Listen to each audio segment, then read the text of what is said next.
But ಮನೇಲಿ ಅಮ್ಮ ಹೇಳ್ಬಿಟ್ಟೆ ಬಂದ್ರಾ? ಇಲ್ಲ ಫಸ್ಟಿಗೆ ಈ ಶೋಗೆ ಅಂತೇಳಿ ಏನು ಹೇಳಿ ಬರಲಿಲ್ಲ.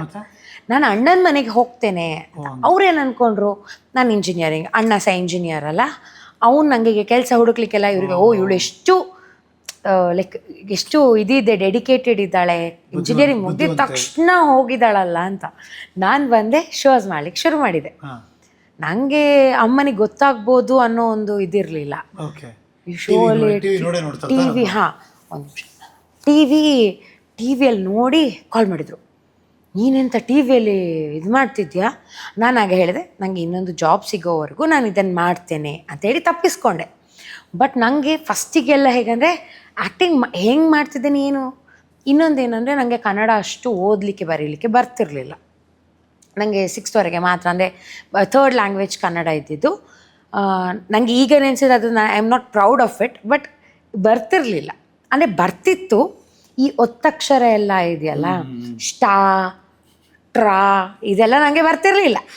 ನನ್ನದು ಉದ್ದಕ್ಕೆ ಬರಿತಾ ಹೋಗೋದು, ಒತ್ತಕ್ಷರ ನೀವು ಹಾಕ್ಕೊಳ್ಳಿ ಅನ್ನೋ ಥರ ಇತ್ತು, ಉದ್ದಕ್ಕೆ ಬರಿತಾ ಹೋಗೋದು.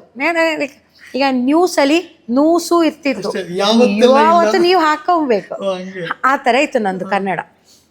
ಯಾಕೆಂದ್ರೆ ಇಂಜಿನಿಯರಿಂಗಲ್ಲೂ ಕನ್ನಡ ಇಲ್ಲ, ಈವನ್ PU ಅಲ್ಲೂ ಇಲ್ಲ, ಹಿಂದಿ ತಗೊಂಡದ್ದು. 10th ಅದು ಸಹ 3rd ಲ್ಯಾಂಗ್ವೇಜ್. ಅದು ಬರೀ ರಾಮ ಬಂದ, ರಾಮ ಹೋದ, ರಾಮನ್ ತಮ್ಮ ಲಕ್ಷ್ಮಣ, ರಾಮ ಹೆಂಡತಿ ಸೀತೆ, ಈ ಥರದ್ದಿದ್ದದ್ದು ಬೇಸಿಕ್ ಕನ್ನಡ ಇದ್ದಿದ್ದು. ಮತ್ತು ಈ ಸಂಧಿಗಳಲ್ಲಿ ಆಗಮ ಆದೇಶ ಮತ್ತು ಲೋಪ ಆಗಮ ಆದೇಶ 3 ಗೊತ್ತಿದ್ದದ್ದು. ಬೆಂಗಳೂರು ಬಂದ್ಮೇಲೆ ಗೊತ್ತಾಯ್ತು ಆಗಮ, ಇದು ಏನಿಲ್ಲ, ಗುಣ, ಸವರ್ಣ ದೀರ್ಘ ಸಂಧಿ, ಇದು ಸಂಧಿ ಅದು ಸಂಧಿ ಇದೆ ಅಂತ ನಂಗೆ ಮತ್ತೆ ಗೊತ್ತಾದ್ದು.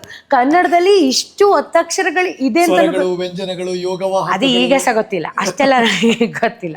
ಆಯ್ತಾ, ಇಲ್ಲಿಗೆ ಬಂದ್ಮೇಲೆ ಇವ್ರು ಸ್ಕ್ರಿಪ್ಟ್ ಕೊಟ್ಟಾಗ ನಂಗೆ ಫುಲ್ ತಲೆಯೆಲ್ಲ ಸೈಕಾಯ್ತು, ಇದು ಹೇಗೆ ಓದುದು ನಾನು. ಮತ್ತೆ ಇನ್ನೊಂದು, ಆಡು ಭಾಷೆಯನ್ನು ನೀವು ಬರ್ದಾಗ ಒತ್ತಕ್ಷರಗಳು ಇನ್ನೂ ಜಾಸ್ತಿ ಆಗುತ್ತೆ. ಅಂದ್ರೆ ಬರಿತೀವಿ, ಅದ್ ಹೆಂಗ್ ಓದ್ತೀರಾ ನೀವು, ಗೊತ್ತಾಯ್ತಾ? ಹಾಗಾಗಿ ನಂಗೆ ಫುಲ್, ನಾನು ಆಮೇಲೆ ಇಂಗ್ಲೀಷಲ್ಲಿ ಮೇಲೆ ಬರೆಯುವುದು, ಕನ್ನಡನ ಇಂಗ್ಲೀಷ್, ನೀನು ಮೆಸೇಜ್ ಮಾಡ್ದಂಗೆ ಫುಲ್ ಬರೆಯೋದು, ಕಷ್ಟ ವರ್ಡ್ಸನ್ನೆಲ್ಲ ಬರ್ಕೊಂಡು ಹೋಗೋದು. ಚಿಲ್ಲರ್ ಮಂಜ ನನಗೆ ಅದ್ರಲ್ಲಿ ತುಂಬ ಹೆಲ್ಪ್ ಮಾಡಿದ. ನನಗೆ ನಂದು ಮೆಂಟರ್ ಅವನೇ ನನಗೆ ಆ್ಯಕ್ಟಿಂಗ್ ಹೇಳ್ಕೊಟ್ಟಿದ್ದು, ನನಗೆ ಲೈಕ್ ಸ್ಟೇಜ್ ಮೇಲೆ ಹೇಗಿರಬೇಕು ಅನ್ನೋದನ್ನು ಹೇಳ್ಕೊಟ್ಟಿದ್ದು ಅವನೇ. ನಾನು ಇವಾಗ ಒಂದು ಆ್ಯಕ್ಟಿಂಗ್ ಮಾಡ್ಲಿಕ್ಕೆ ಕಾರಣನೂ ಅವನೇ. ಹೌದು. ಸೊ ಪ್ರತಿ ವರ್ಷ ಗುರುಪೂರ್ಣಿಮಾ ದಿನ ನೀವು ಇಲ್ಲ, ಐ ಆಮ್ ಸೋ ಗ್ರೇಟ್ಫುಲ್. ಅವನು ಲೈಕ್ ನಂಗೆ ಈಗ ಸಹ ಅವನೊಂದು ಒಳ್ಳೆ ಫ್ರೆಂಡ್. ನಾನು ಲೈಕ್ ಅದನ್ನು ಇವನ್ ಲೈಕ್ ನಂದು ಲೈಫಲ್ಲಿ ಏನೇ ಚೇಂಜಸ್ ಆಗಲಿ, ಏನೇ ಆದರೂ ನಾನು ಅವನನ್ನು ಕಾಲ್ ಮಾಡಿ ನಾನು ಹೇಳ್ತೇನೆ, ನೀ ಅವತ್ತು ನಂಗೆ ಹಂಗೆ ಮಾಡಿದಕ್ಕೆ ನಾನು ಇನ್ನೂ ಇದ್ದೀನಿ ಅನ್ನೋ ಥರ. ಈಗ ಬೇರೆಯವ್ರಾಗಿರ್ತಿದ್ರೆ ಅಷ್ಟು ಎಫರ್ಟ್, ಅವ್ರು ಯಾಕೆ ಎಫರ್ಟ್ ತೊಗೊಳ್ಬೇಕು ನನಗೆ ಹೇಳಿಕೊಡ್ಲಿಕ್ಕೆ, ಆಯಿತಾ? ಅವನದ್ದು ಏನು ಚೆಂದ ಆಗ್ಬೇಕು ಅದನ್ನು ನೋಡಿಕೊಳ್ತಿದ್ದ, ನಂದಕ್ಕೇನಕ್ಕೆ ಹೆಲ್ಪ್ ಮಾಡಬೇಕಿತ್ತು.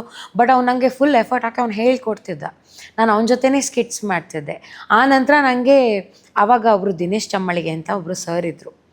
ಅವರು ಈ ನಾಟಕ ಬ್ಯಾಕ್ಗ್ರೌಂಡಿಂದ ಬಂದವರು, ರಂಗಭೂಮಿ ಲೈಕ್ ನಾಟಕಗಳು ಮಾಡ್ತಾರೆ, ತಿರುಗಾಟಗಳೆಲ್ಲ ಮಾಡ್ತಾರೆ.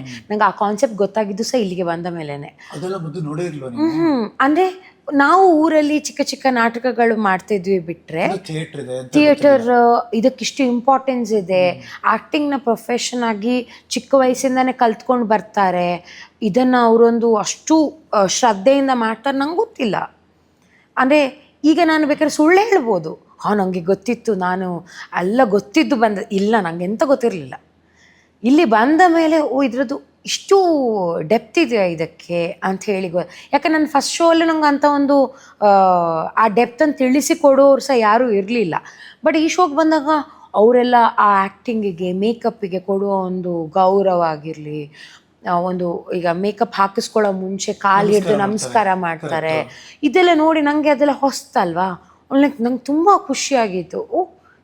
ಎಷ್ಟು ಚಂದ.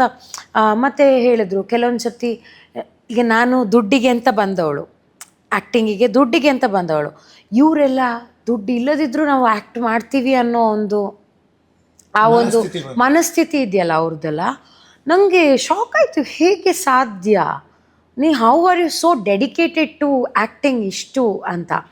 ಮತ್ತೆ ನಂಗೆ ಅದ್ರ ಬಗ್ಗೆ ಸ್ವಲ್ಪ ಖುಷಿ, ಗೌರವ, ಖುಷಿ ಎಲ್ಲ ಸಹ ಬಂತು. ಮತ್ತು ನನಗೆ ಪರ್ಫಾರ್ಮರ್ ಆಫ್ ದ ವೀಕ್ ಒಂದ್ಸಲ ಬಂತು. ಅದು ಬಂದಿದ್ದೆ, ನಂಗೆ ಅದೇನು ಚಟ ಬಂತೋ ನನಗೆ ಗೊತ್ತಿಲ್ಲ. ನನಗೆ ಆಮೇಲೆ ಇದು ಬಿಟ್ಟು ನಾನು ಬೇರೆ ಏನೂ ಕೆಲಸ ಮಾಡಲ್ಲ ಅಂಥೇಳಿ ಬಂತು ತಲೆಗೆ. ಆಕ್ಟಿಂಗ್ ನನಗೋಸ್ಕರ ಕಾಯ್ತಾ ಇತ್ತು. ನಾನೊಬ್ಬ ಕಲಾವಿದೆ.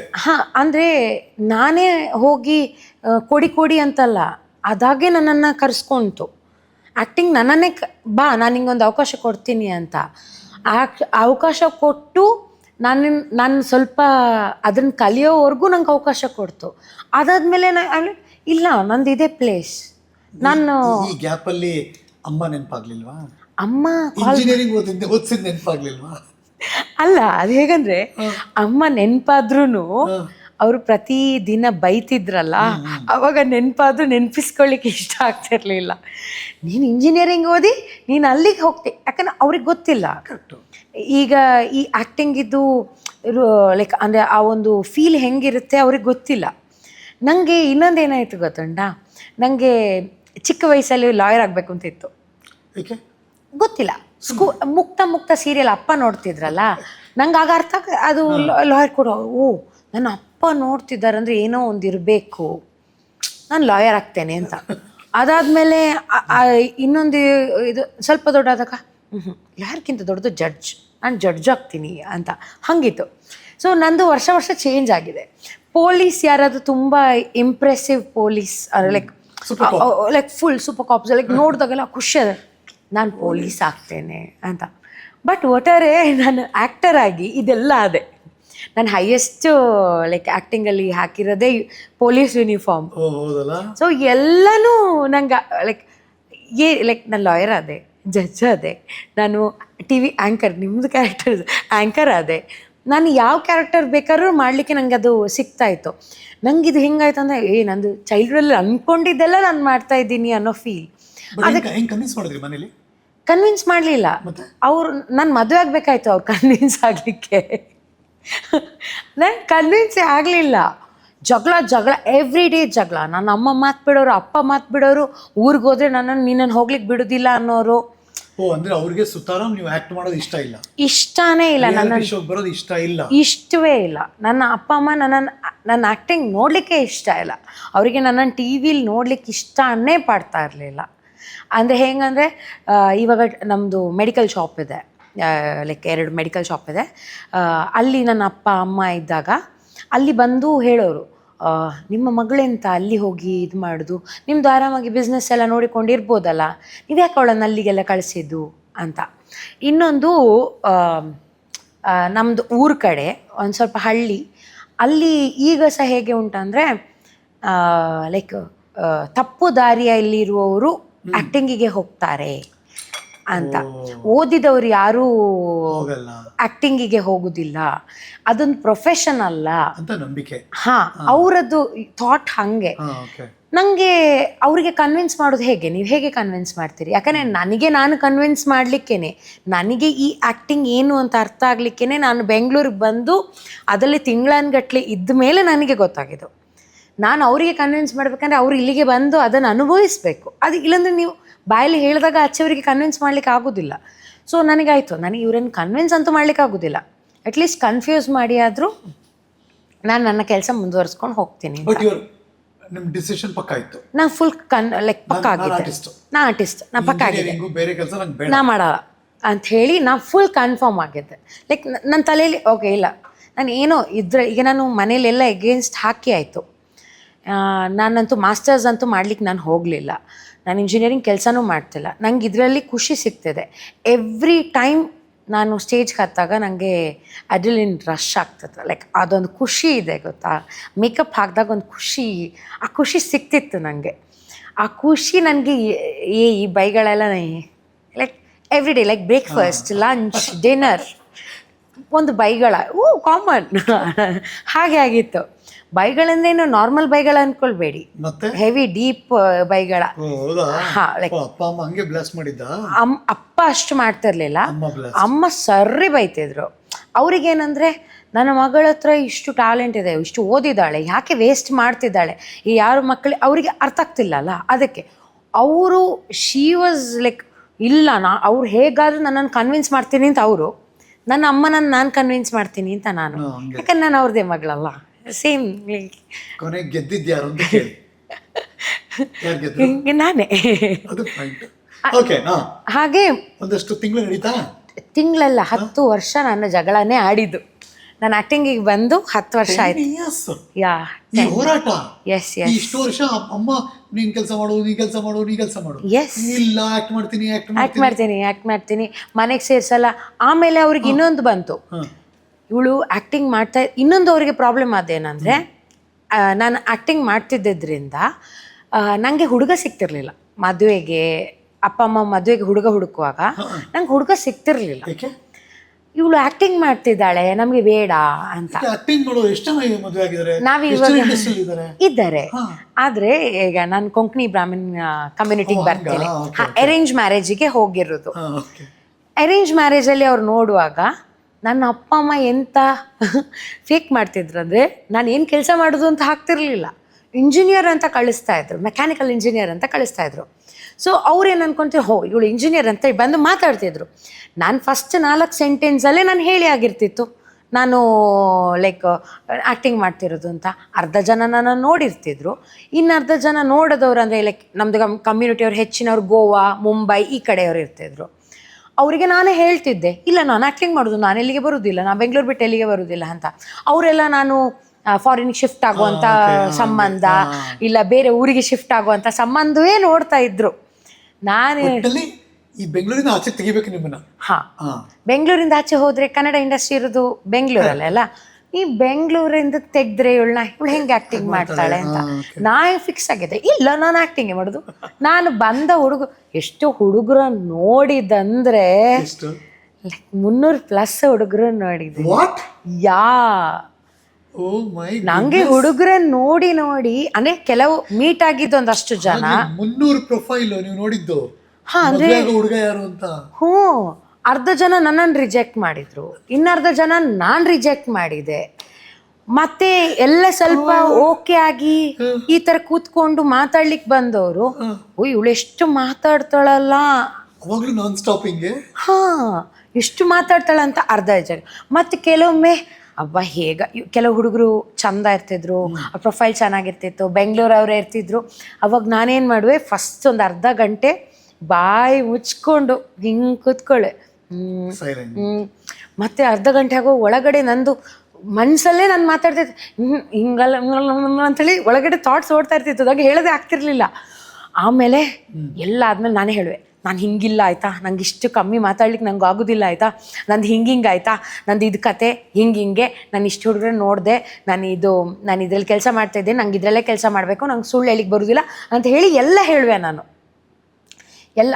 ಆವಾಗ ಅವ್ರಿಗೆ ಹಂಗಂದ್ರೆ ಇವಳು ಅರ್ಧ ಗಂಟೆ ನಾಟಕ ಮಾಡಿದಾಳಲ್ಲ ನನ್ನ ಹತ್ರ ಅಂತ ಅವ್ರೂ ರಿಜೆಕ್ಟ್ ಮಾಡಿ ಹೋಗೋರು. ಮತ್ತು ಕೆಲವರಂತೂ ಲೈಕ್ ಕೆಲವು ಸ್ಟೋರಿ ಹೇಳಲಿಕ್ಕೆ ಆಗದಿರೋ ಅಂಥ ಹುಡುಗರು ಬಂದಿದ್ದರು ನನಗೆ. ಲೈಕ್ ನನಗೆ ಅಂದರೆ ಇವ್ರು ನನ್ನ ಕರೆಕ್ಟ್ ಅಲ್ಲ ಅಂತೇಳಿ ಅನ್ಸೋದು. ಮತ್ತು ತುಂಬ ವಿಯರ್ಡ್ ಹುಡುಗರೆಲ್ಲ ಬಂದಿದ್ರು. ಇನ್ನೊಂದು ಎಂತ ಅಂದರೆ, ಈಗ ನಂದು 5'6" to 5'7" ಇದೆ ನಂದು ಹೈಟ್. ನನಗೆ ಹೀಗೆ ನಾನು ಬರುವಾಗ ಆಲ್ರೆಡಿ ಅವ್ರು ಕೂತಿರುವವರು, ಅವರ ಪ್ರೊಫೈಲಲ್ಲಿ 5'9", 5'10" ಹಾಕಿರುವವರು. ಹೋಗಿ ಕೂತ್ಕೊಂಡು ನಂಗೆ ಖುಷಿಯಾಗಿ ನಂಗೆ ಫೈನಲಿ ಒಂದು ಹುಡುಗ ಸಿಕ್ಕಿದ ಅಂತ ನಾನು ತಲೆಯಲ್ಲಿ ಫಿಕ್ಸ್ ಆಗ್ತಿದ್ದೆ. ಓಕೆ ಬಾಯ್ ಅಂತೇಳಿ ಸೆಕೆಂಡ್ ಕೊಡ್ಲಿಕ್ಕೆ ಹೇಳುವಾಗ ಅವ್ರು ನಂಗೆ ಇಲ್ಲಿಗೆ ಬರ್ತಾರೆ. ನನ್ನ ಅಪ್ಪ ಇಷ್ಟಕ್ಕೆ ಬರ್ತಾರೆ ಅಲ್ಲ. ಈಗ ಕುಳ್ಳ ಹುಡುಗರ ಅವರವರ ಪ್ರಿಫರೆನ್ಸ್ ಇದ್ದರೆ ಓಕೆ. ನನಗಿಂತ ಹೈಟ್ ಬೇಕಿತ್ತು. ನಾನು ನನ್ನ ಅಪ್ಪನಿಗೆ ಹೇಳೋದು, ಅವರು ನನಗಿಂತ ಕುಳ್ಳ ಅಂತ. ನಿಂಗೆ ಹೈಟಲ್ಲಿ ಎಂತ ಉಂಟಾ, ನೀನು ಮದುವೆ ಆಗು ಫಸ್ಟು. ಹೈಟಲ್ಲಿ ಎಂತ ನಿಂಗೆ ಹೊಟ್ಟೆ ತುಂಬ್ತದ, ನೀನು ಫಸ್ಟ್ ಮದುವೆ ಆಗು. ಆಯಿತು. ನನಗೆ ಪ್ರಿಫರೆನ್ಸ್ ಇನ್ನೊಂದಿತ್ತು ಅಂದರೆ, ನನ್ನ ಗಂಡನಿಗೆ ಕೂದಲಿರಬೇಕು ತಲೆಯಲ್ಲಿ ಅನ್ನೋದೊಂದು ಇತ್ತು. ಯಾಕಂದ್ರೆ ನನ್ನ ಅಪ್ಪ ಬೋಲ್ಡ್ ಮಂಡೆ ಆಯಿತಾ. ಸೊ ನನಗೆ ಬಾಲ್ಡ್ ಹುಡುಗ ಬೇಡ ಅಂಥೇಳಿ ನನಗೊಂದಿತ್ತು. ಒಂದು ಹುಡುಗ ಹಾಗೆ ಬಂದಿದ್ದ ಆಯಿತಾ. ನಾನು ಅವನು ಮೀಟ್ ಆಗ್ಲಿಕ್ಕೆ ಹೋಗಲಿಲ್ಲ. ನಾನು ಫಸ್ಟಿಗೆ ಅಪ್ಪನ ಅಂತ ಹೇಳಿದೆ, ಅಪ್ಪ ಇವನಿಗೆ ಕೂದಲಿಲ್ಲ ಬೇಡ ಅಂತ. ಈಗ ನನ್ನ ಹತ್ರ ಕೂದಲು ಉಂಟು, ನಿನ್ನ ಅಮ್ಮ ಮದುವೆ ಆಗಲಿಲ್ಲ ನಾನು ಅಂತ. ಅದಕ್ಕೆ ಅದು ಅಮ್ಮನ ಪ್ರಿಫರೆನ್ಸ್, ನನ್ನ ಪ್ರಿಫರೆನ್ಸಲ್ಲಿ ನನಗೆ ಕೂದಲು ಬೇಕು ಅಂತ ಹೇಳಿದರೆ, ಕೂದ್ಲೆಂತ ನಿನಗೆ ಹೊಟ್ಟೆ ತುಂಬಿಸ್ತದ ನೀನು ಮದುವೆ. ನನ್ನ ಅಪ್ಪ ಅಮ್ಮ ಡೈಲಾಗ್ ಅದು. ನಂಗೆ ಒಂದು ಮೊಟ್ಟೆ ಕತೆ ನೋಡುವಾಗ ಅವ್ರು ಅದು ಸೇಮ್ ಸೆಂಟೆನ್ಸ್ ಹೇಳ್ತಾರೆ ಗೊತ್ತಾ, ಆ ಹುಡುಗಿ ರಿಜೆಕ್ಟ್ ಮಾಡಿದ ನಂತರ ನಂಗೆ ಸೇಮ್ ನನ್ನ ಅಪ್ಪ ಅಂತ ಅನಿಸ್ತಾ ಇತ್ತು. ಇವ್ರು ಬಿಟ್ಟಿದ್ದಿದ್ರೆ ನನ್ನನ್ನು ಒಂದು 5-6 ವರ್ಷದ ಹಿಂದೆನೆ ಮದುವೆ ಮಾಡಿ ಯಾರಿಗೋ ಮದುವೆ ಮಾಡಿ ಕೊಟ್ಟು ಮುಗಿಸಿ ಬಿಡ್ತಿದ್ರು ನಾನು ಅವಾಗ ಜಗಳ ಫುಲ್ ಜಗಳ. ನನಗೆ ಅಮ್ಮ ಬೇಡ, ನಾನು ಗರ್ದು ಅಯ್ಯೋ ದಯಮಾಡಿ ನಾನೊಂದು ಮದುವೆ ಆಗ್ತೇನೆ ಸಮಾಧಾನ. ಇವರು ಮದುವೆ ಹೇಳಿ ನನಗೆ ಜಿಗುಪ್ಸೆ ಬಂದಿತ್ತು ಮದುವೆ ಬಗ್ಗೆ. ನನಗನ್ಸೋದು ನಾನು ಹುಡುಗ ನೋಡಿ ಹುಚ್ಚಿಯಾಗಿದ್ದೀನಿ, ನಂಗಿನ ಹುಡುಗ ಸಿಗೋದಿಲ್ಲ, ಯಾರೂ ಇಲ್ಲ ಅನಿಸ್ತದೆ. ಈ ಅರೇಂಜ್ ಮ್ಯಾರೇಜ್ ಇದು ಕಥೆಯಲ್ಲಿ ಆಗೋದಿಲ್ಲ. ಹುಡುಗ ನೋಡಿದ್ಮೇಲೂ ಯಪ್ಪ ಆಗಿಲ್ಲ ಅಂದ್ರೆ ಏನ್ ಗೊತ್ತಾ, ಅಂದ್ರೆ ಕೆಲವು ಹುಡುಗರೆಲ್ಲ ಒಳ್ಳೆ ಇದ್ರು, ಅವ್ರಿಗೀಗ ಅಂದ್ರೆ ನಾನು ಶಿಫ್ಟ್ ಆಗ್ಬೇಕಂತ ಹೇಳಿದ್ರೆ ನಂಗೆ ಆಗೋದಿಲ್ಲ. ಮತ್ತೆ ಕೆಲವು ಹುಡುಗರು ದಿನಕ್ಕೆ 20-30 ಸತಿ ಕಾಲ್ ಮಾಡ್ತಾ ಇದ್ರು ನಂಗೆ, ಊಟ ಮಾಡಿದ್ಯಾ, ನೀ ಬರೋ ಮುಂಚೆ ನಾನು ಊಟ ಮಾಡ್ತಿರ್ಲಿಲ್ವಾ, ನಾನು ಮಾಡ್ತೇನೆ ಊಟ, ನೀ ಯಾಕೆ ಕೇಳೋದು ಅಂದ್ರೆ ಫಸ್ಟ್ 1 ತಿಂಗಳು ಖುಷಿ ಆಗ್ತದೆ, ಊಟ ಮಾಡಿದ್ಯಾ ಪ್ರೀತಿ, ಓಕೆ. ನಾನಲ್ಲಿ ಈಗ ಶೂಟಲ್ಲಿ ಸ್ಕ್ರಿಪ್ಟ್ ಓದ್ತಾ ಇರ್ತಿದ್ದೆ, ನಾನೇನು ನಮ್ದೇ ಇಲ್ಲಿ 1000 ನಡೀತಿತ್ತು. ಇವ್ರ ಊಟ ಮಾಡಿದ್ಯಾ, ಮಾಡ್ದೆ, ಇನ್ನೇನು ಅಷ್ಟು. ನಂಗೆ ದಿನಕ್ಕೆ 20 ಸತಿ ಎಲ್ಲ ನನ್ನಿಂದ ಮಾತಾಡ್ಲಿಕ್ಕೆ ನಂಗೆ ಆಗುದಿಲ್ಲ. ಈಗೆಂತ ಮಾಡ್ತಿದ್ದಿ, ಮತ್ತೆ ಒಂದು ದಿನದಲ್ಲಿ ಎಷ್ಟು ಮತ್ತೆ ಬರ್ಬೋದು, ಒಂದು ದಿನದಲ್ಲಿ ಎಷ್ಟು ಮಾತಾಡ್ಬೋದು. ಈಗ ಇಲ್ಲ, 1 ತಿಂಗಳಲ್ಲಿ ನಿಮ್ಮ ಎಲ್ಲ ಕತೆ ಮುಗೀತದೆ. ಈಗ ನಾವಿಬ್ರಿಗೆ ಇಷ್ಟು ಮಾತಾಡ್ಬೋದು, 1 ತಿಂಗಳು ಹಿಂಗ್ ಮಾತಾಡಿ ಆದ ನಂತರ ನಂಗೆ ನಿಮ್ಗೆ ಮಾತಾಡ್ಲಿಕ್ಕೆ ಎಂತ ಇರುವುದಿಲ್ಲ.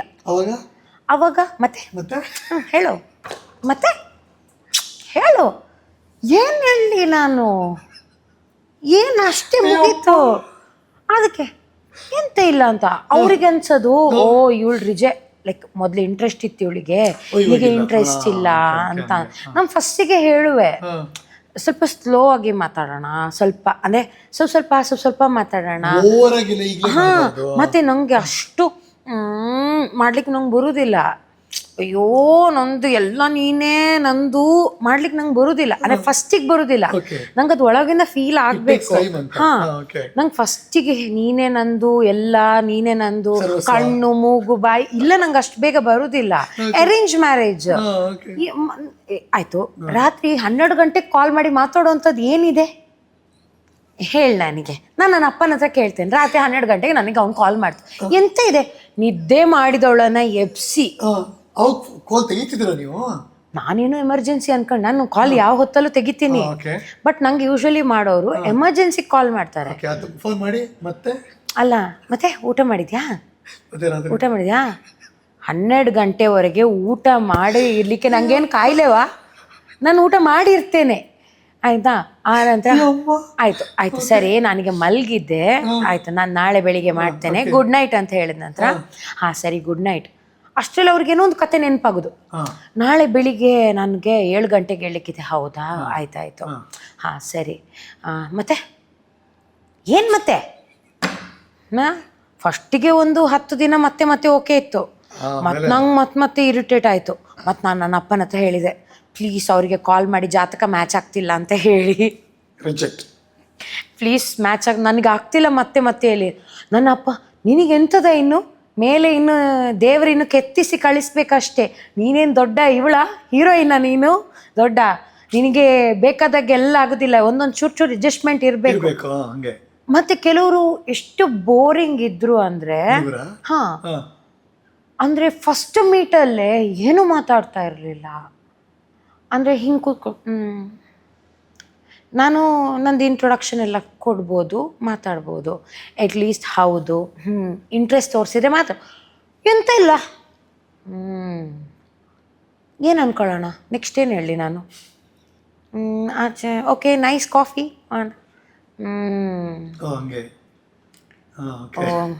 ಅದೂ ಆಗಲ್ಲ. ಮತ್ತೆ ಕೆಲವರು ಬರೋರು ಅವ್ರದ್ದು ಚಿನ್ನ ಈಗ ನಂದು ಗಾಡಿ ಪಾರ್ಕ್ ಮಾಡಿದ್ದೀನಿ ಅಂತ ಹೇಳಿದ್ರೆ ನನಗೇನು ಅನ್ಸಲ್ಲ. ನಂದು ಆಡಿಯೋಲ್ ಬಂದಿದ್ದೆ, ಆಡಿ ಪಾರ್ಕ್ ಮಾಡಿದ್ದೀನಿ ಅಂತ ಹೇಳಿದ್ರೆ ನಿಮ್ಗೆ ಹೆಂಗೆ ಆಕ್ವರ್ಡ್ ಆಗಲ್ವಾ? ಯಾ ಓಕೆ ಸರಿ ಏನು ಮಾಡಲಿ, ಹಾಂ ಸರಿ ನಿಂತ ದುಡ್ಡಿದೆ ಇದೆ ಓಕೆ. ಬಟ್ ನಾನು ದುಡ್ಡಿನ್ಗೆ ಬರ್ತಿಲ್ಲ, ನಂಗೆ ಒಳ್ಳೆ ಕಂಪ್ಯಾನಿಯನ್ ಬೇಕು. ನನಗೆ ಲೈಕ್ ಲೈಫ್ ಟೈಮ್ ನಂದೊಂದು ಬೆಸ್ಟ್ ಫ್ರೆಂಡ್ ಬೇಕು, ನಂಗೆ ಅದು ಹುಡುಕ್ಬೇಕು. ನಂಗೆ ಕರೆಕ್ಟ್ ಈಗ ನನ್ನ ಪ್ರಕಾರ ಈಗ ಲೈಕ್ ನನಗೆ ಬೇರೆಯವ್ರದ್ದು ನಂಗೆ ಗೊತ್ತಿಲ್ಲ, ನನಗೆ ನಾನು ಲೈಫಲ್ಲಿ ಒಂದೇ ಸರ್ತಿ ಮದುವೆ ಆಗಬೇಕು, ಒಂದೇ ಸರ್ತಿ ನಾನು ಮದುವೆ ಆಗಬೇಕು. ಈಗ ಅವ್ರವ್ರದ್ದು ಜೀವನದ ಕಷ್ಟ ಅವ್ರವ್ರದ್ದು, ನನಗೆ ಅದರೊಟ್ಟಿಗೆ ಲೈಕ್ ನನಗೆ ಅದಕ್ಕೇನು ಹೇಳಲಿಕ್ಕೆ ನನಗಿದ್ದಿಲ್ಲ. ಅವ್ರವ್ರದ್ದು ಕಷ್ಟ ಅವ್ರವ್ರದ್ದು.